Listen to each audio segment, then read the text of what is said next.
in the amount of steps that Israel takes, unprecedented in the history of armed conflict, and military commanders that's just a load of bullshit. I'm sorry, it just is. Which other army? It just is. Which other war in recent times have you had half the population is under 18 and you killed 20,000 kids in 20 months? Those figures are Hamas figures that you are constantly give me an example of where this morality has been played out elsewhere. Well, I was explaining earlier that the Hamas figures are inflated, that there are internal inconsistencies. How convenient for you. You don't know what the figures are, so how do you know? That because there have been independent studies. How do you know how many figures are inflated or otherwise? You don't know how many have been killed. Because we know Hamas lies. It is an internationally prescribed terrorist organisation. Well, some might think you're lying because you say on one hand, I don't know how many children have been killed, but on the other hand, and that's a blood libel if you say we've killed any of them, but on the other hand... That's not what I said, no. Yeah, but on the other hand, you know all about the ratios and you know how humane the Israeli forces are being, but you don't know how many they're killing. Because even on Hamas figures, which we know to be false, which do not make distinctions between civilians and false. We do, because there How do you know they're false? You don't know how many have been killed. Because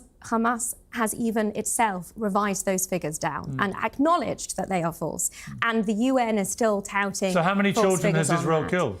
If we go back to the question... Can you answer my question? If you go back to the ratio... Do you know my... No, but I can tell you the ratio, even on the basis of Hamas figures. You can tell me the ratio without... But how do you know if you don't know how many have died? I can tell you the ratio even on the basis of the false Hamas figures. You've no idea how many have been killed, but you can tell me the ratio. I can tell you the ratio. You're a smart lawyer. Do you not understand how ridiculous that sounds? If we were in a courtroom now, you would be demolished by a fellow lawyer. They would say, what are you talking about? Piers, this is not how courtroom etiquette is conducted, I'm afraid. I would be permitted Actually, some of my favourite lawyers conduct them exactly like this. I would be permitted to finish a sentence. The reason we can say that the ratio before the ceasefire was 1 to 1 or 1.15 to 1 is on the basis even of Hamas figures. Well, 1 to 1 or 5 to 1? Which one was it? 1 to 1 to 1.5 to 1. At different points in that period, those were the two separate estimates.